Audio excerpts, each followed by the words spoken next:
PCC chief Jitu Patwari Damoh Lok Sabha क्षेत्र के प्रत्याशी तरवर सिंह लोधी के नामांकन रैली में शामिल होने दमोह पहुंचे और किल्लाई नाका स्थित नीलकमल गार्डन में आम सभा के संबोधन के दौरान जब पीसीसी चीफ जीतू पटवारी कांग्रेस कार्यकर्ताओं और आम लोगों को संबोधित कर रहे थे, इस दौरान दमोह लोकसभा प्रत्याशी तरवर सिंह लोधी भावुक होकर मंच पर ही रोने लगे और जीतू पटवारी के गले से लिपट गए।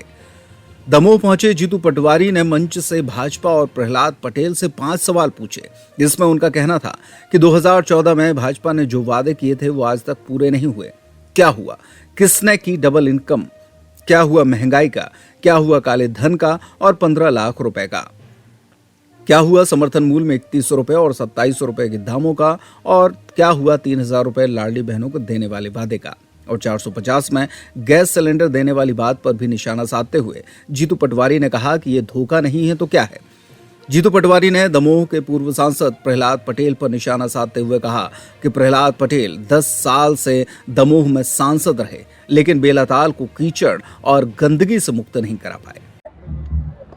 भारतीय जनता पार्टी और धोखा एक दूसरे के पर्याय है।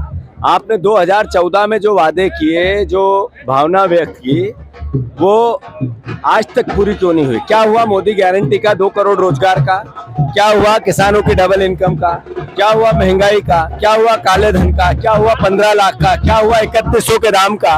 क्या हुआ 2700 के दाम का? क्या हुआ 3000 बहनों को देने का? क्या हुआ 450 के गैस सिलेंडर का? ये धोखा है नहीं तो नहीं क्या है?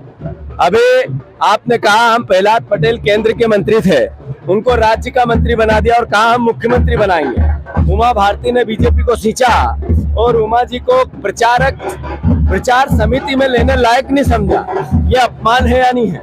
मैं मानता हूँ एक तरफ ये मेरा परिवार का गरीब साथी, ईमानदार साथी, युवा साथी, सेवादार, अच्छे मन का, ईमानदार, और दूसरी तरफ है बिकाऊ, दूसरी तरफ है लोभी, दूसरी तरफ है जिसने परिचय दिया अपनी बेईमानी का।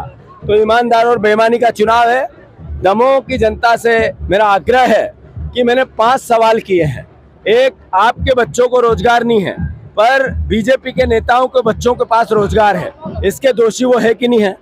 इस जिले से पलायन क्यों होता है? इसमें रेलवे की व्यवस्थाएं क्यों नहीं बनी? यहाँ वो तालाब है, उसको सफाई का काम चल रहा था, आज तक पूरा क्यों नहीं हुआ?